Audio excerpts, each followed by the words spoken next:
Hello, people who wants to delight the world. Lior Arusi is one of the top people that I should learn from. And as we say in my language, I probably haven't started to learn what he can afford to forget about customer service. So with me is also my partner, Amit Prakash. And I would like not to steal time from Lior Arusi. Please tell us about your journey and how did you come about? Thank you. Thank you, Avi. Thank you, Amit. Thank you to the listeners or the viewers. So my journey started really in the technology world, and I've been playing different type of executive roles in startups and in large companies, including HP worldwide and NICE, for those of you who are familiar with NICE, key player in the customer service space. And I had a defining moment, actually. One day, one of my clients in Holland won the worst customer service operation in Holland. And apparently the Dutch are very, very direct people. And the next morning, he thought he can dismiss that. The next morning, he had a 10-piece orchestra waiting in front of his office playing funeral songs. The magazine that awarded him this decided to humiliate him. The word came to me. I was in New York at the time, and I called him, and I'm like, what just happened? I mean, you have the latest technology out there. We gave you everything there was at the time. And he said to me a defining sentence. He said to me, Lior, even a fool with a tool is still a fool. He said, I bought the tools, but I have no clue what I'm doing. And that gave me the idea, after I researched that, to eventually start Strativity, which was one of the pioneers in customer experience strategy and implementation. We were not just looking to write another deck about the strategy. We wanted to get all the way to the root cause of issues. And I remember I was telling clients, we are not designing for the CEO, we're designing from Susie from the call center. How can Susie operate differently? How can Susie unleash the power of the light that she has in her? That's what we are going after, because your strategy can be nice in the boardroom, but it doesn't really happen in the floor, on the ground, when things are happening. And Strativity grew to become a global consulting firm with offices around the world, 150 consultants.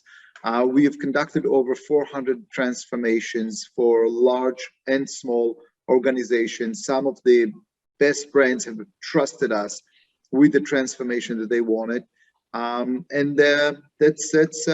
where I'm at. You know, I published several books on what we have learned. And let's have a conversation about how to delight. Fantastic. So you mentioned that when you were in NICE, you learned about revenue, top line, down line. Can you tell us more? How can you get? Sure. You see, one of the challenges that we dealt with early on in customer service is that the customer service was kind of almost the bastard child of the organization. Let's say I'm an entrepreneur and I'm a CEO and I'm making business decisions, and some of them are hurting my clients. I have two choices. I can take responsibility for it, or I can assign it to some low-paid individuals in a godforsaken location and let them take all the blame. Oh, wow, what a tough situation here. Let me give it to those people. And you found yourself oftentimes with individuals who are not empowered, who are not equipped, who don't have the authority to go and do the things. Even if their heart is in the right place, their hands and their legs and all the tools are not there. So early on, we realized that there's a disconnect because there is a misunderstanding in organizations that customer service is not an afterthought.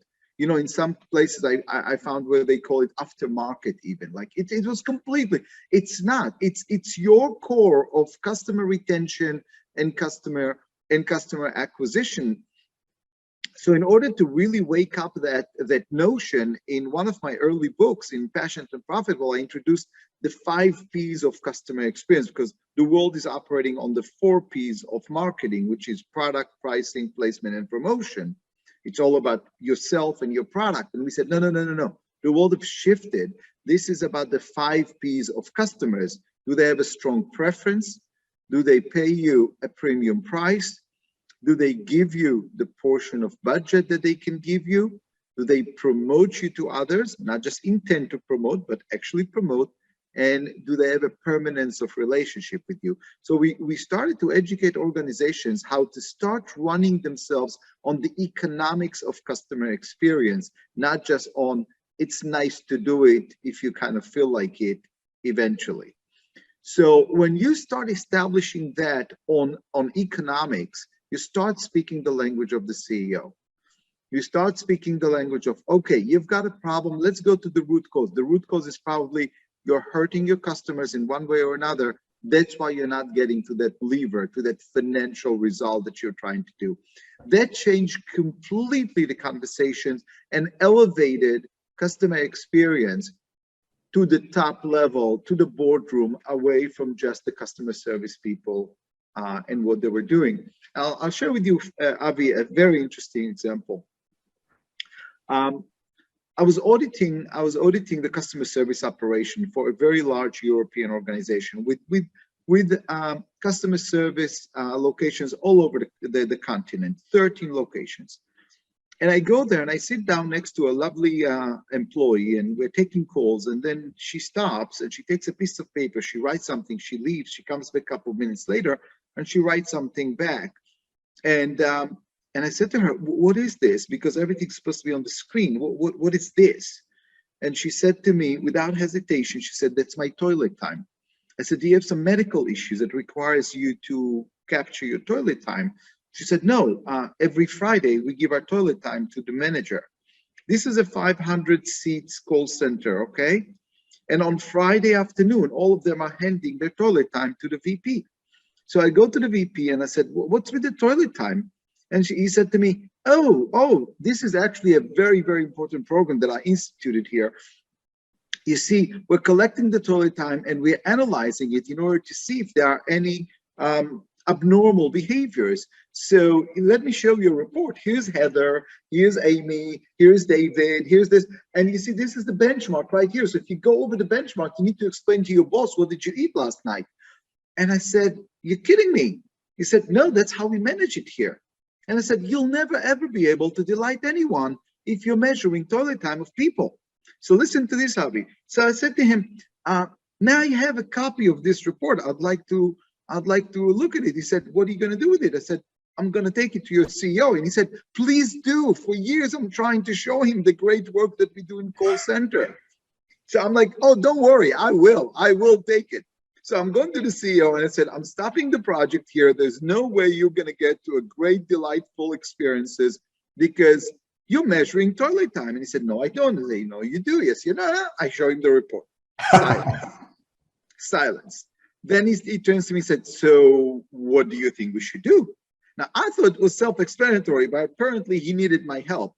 So I said to him, oh, don't worry about it. I found you a new solution. You see, we're going to install infrared sensors on the chair. So the moment your employees will even go up and head towards the toilets, we will measure that immediately in real time. And then we'll even put scales on every chair so we can measure the net weight of your employees when they come back. I mean, let's do it real time. Why wait for Friday? And it was like the longest 5 minutes of my life. I wasn't sure if he's about to ask me how much it cost or if I'm kidding. But this company, after adapting to customer experience and customer service properly, shifted from 3% organic growth a year to 44% organic growth within 2 years, and beat their profitability targets by 59%. The CEO didn't do it because he loved customer service. The CEO did it because it helped him position himself in the marketplace in a successful way. And that's the difference between delight, let's do it from the bottom of our hearts whenever we can, to delight as in it's the best financial strategy you can deploy.